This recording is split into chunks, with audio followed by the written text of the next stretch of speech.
Hi Joe fans, Joe Motion Videos 82 here. It is time for another video. It's not a review right now.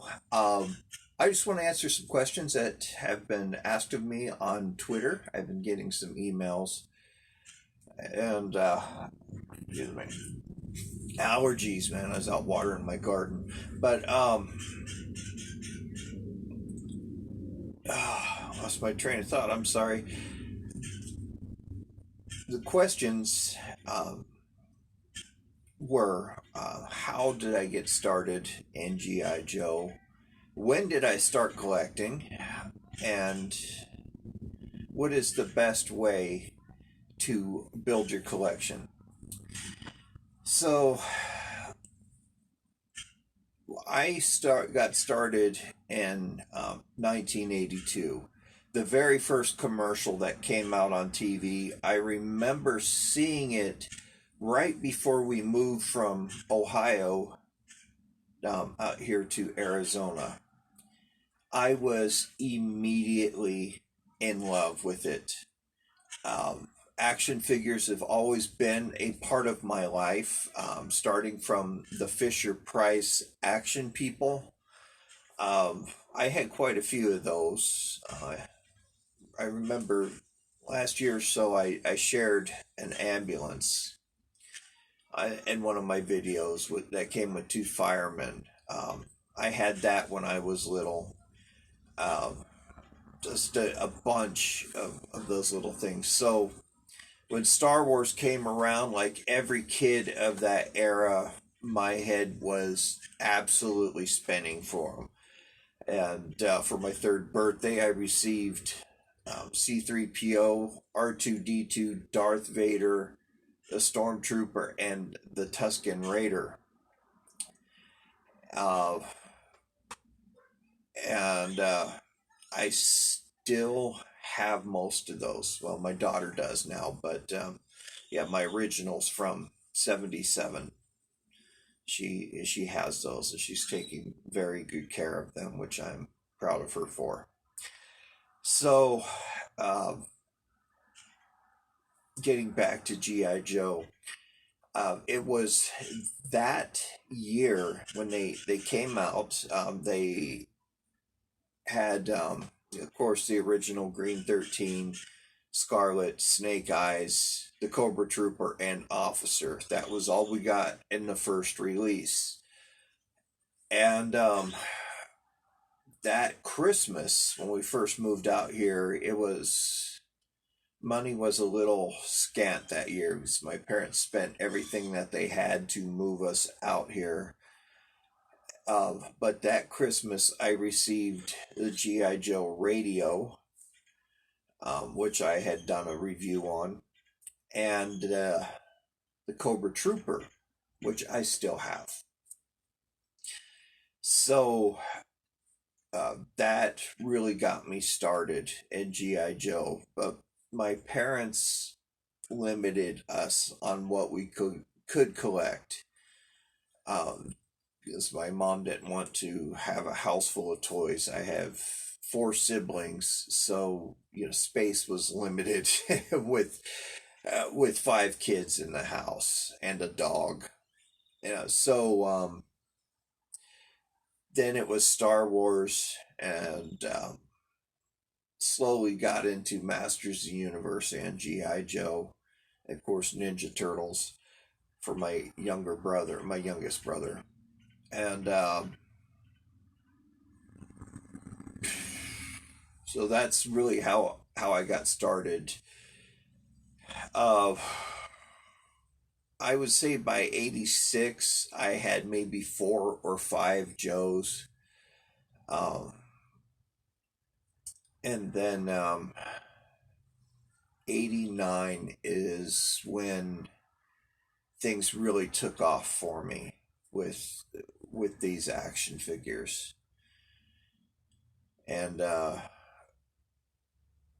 it just really never stopped after that. Of course, in 95, I started picking up Star Wars again, and occasional Joe here and there.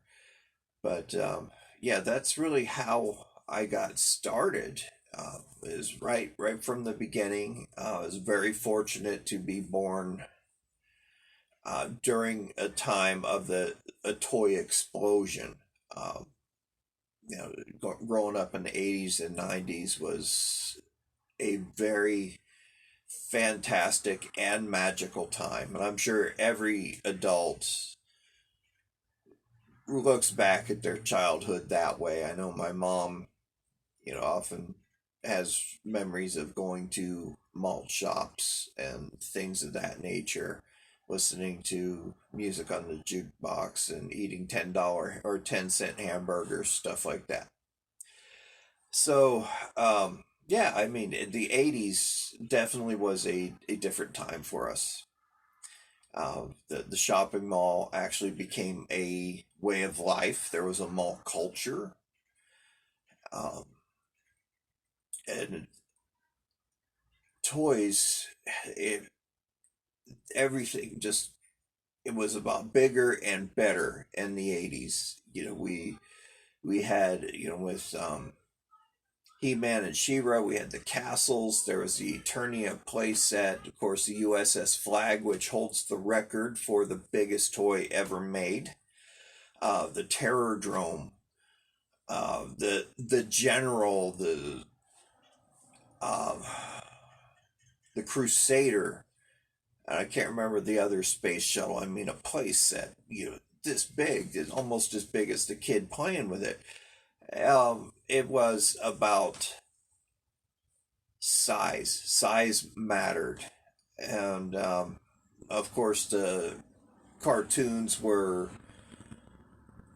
people are saying they're used to sell toys, and I could really see that now, but then I didn't see that as a 20-minute toy commercial.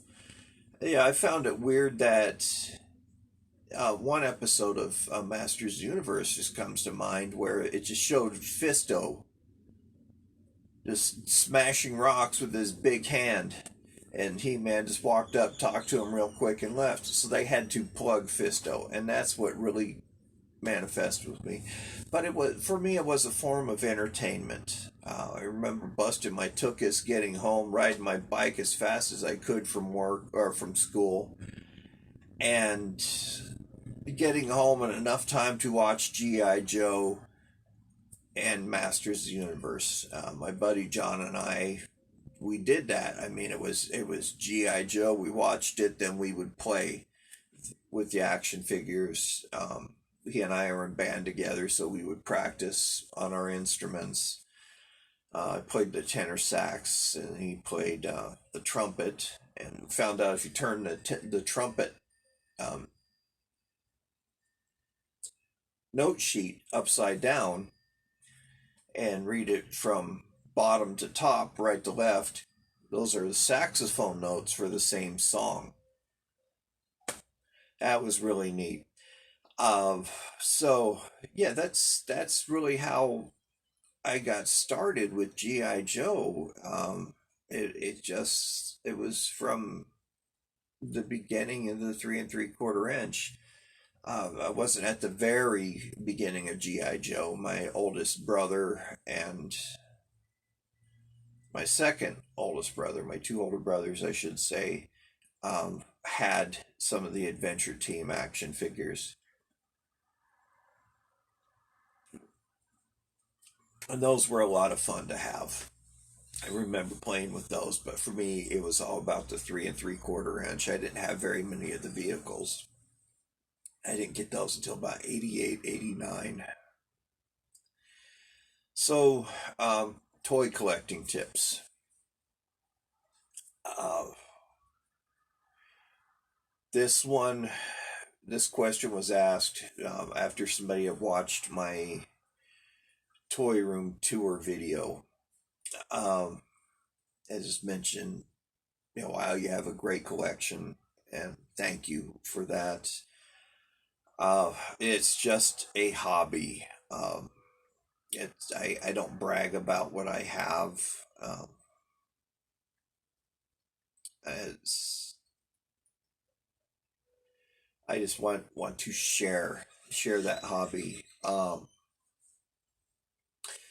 So, for you guys who are just joining or getting started in collecting, patience. Patience is the key when it comes to collecting. Uh, if you watch any of my videos, the Byron's Gripes section, you guys know how nasty these prices could get.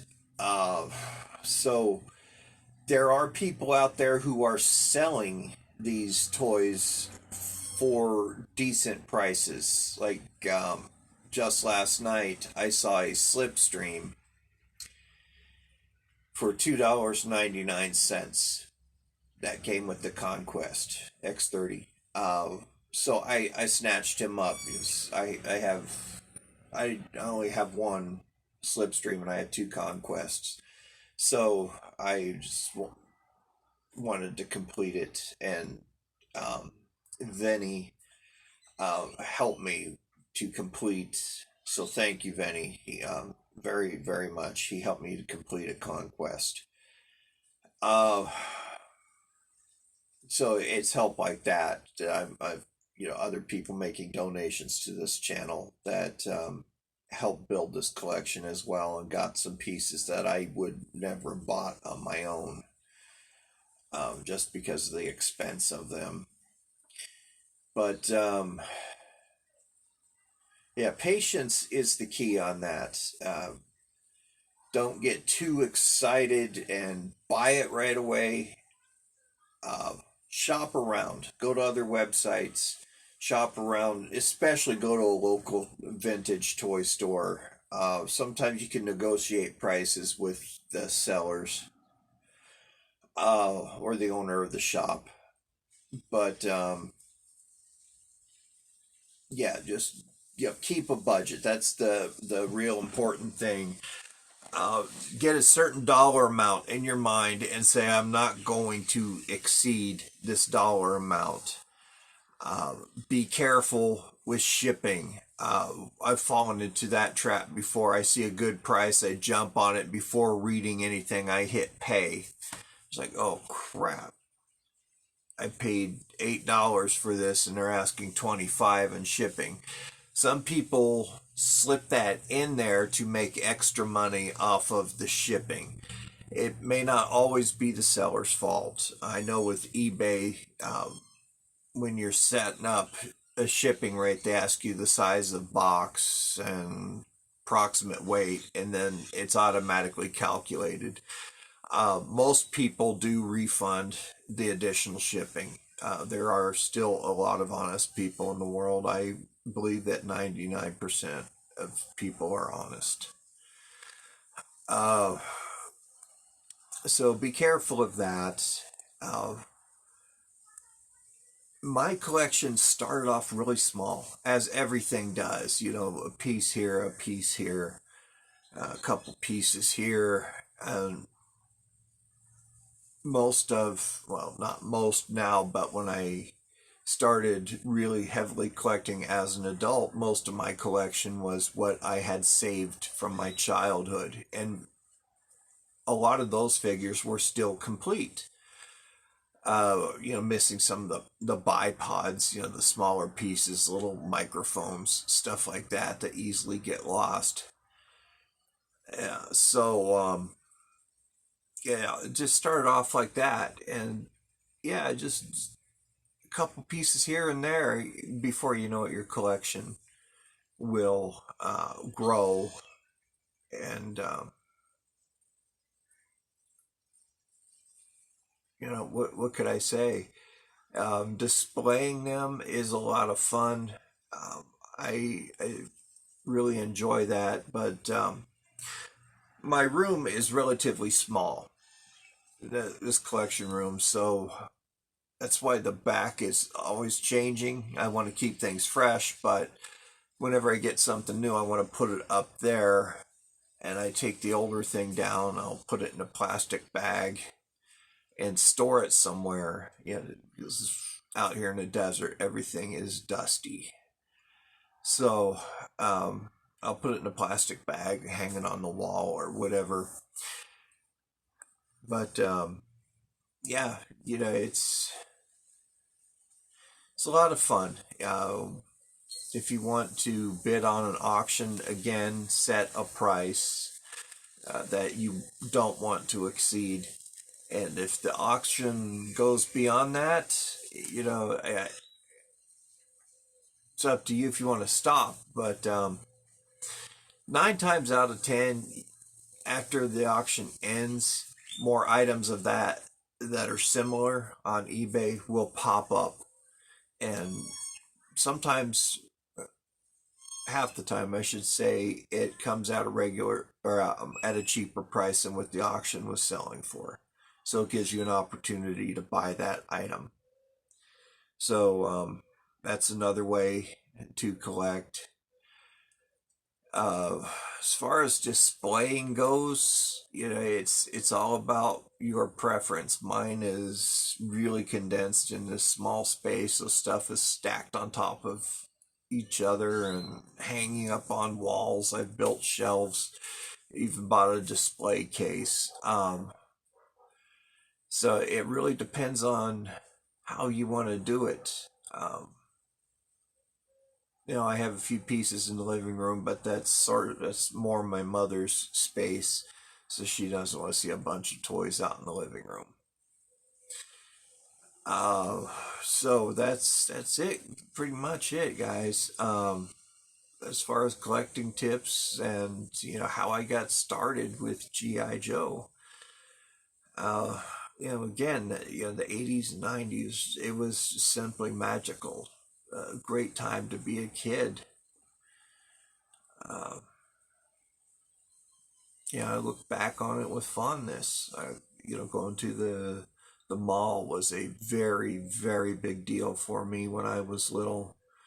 I remember if I had a doctor's appointment, my mom would take me to the mall because the doctor was really close to the mall.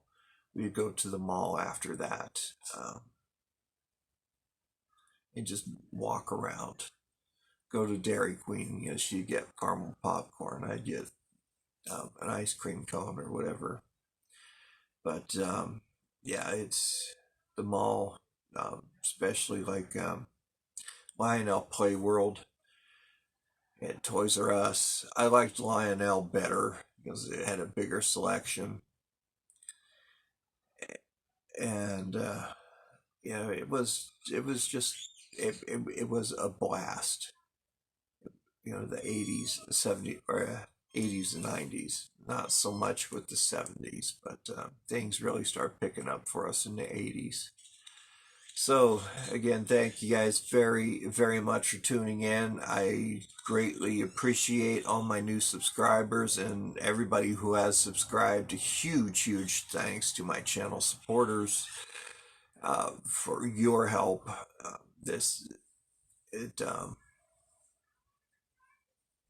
You know, I really can't do it without you guys.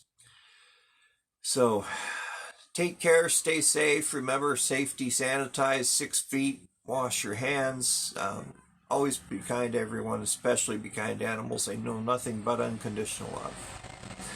So, this is Joe Motion 80 Videos 82 saying goodbye. I'm signing off. We'll see you again soon. Talk to you later.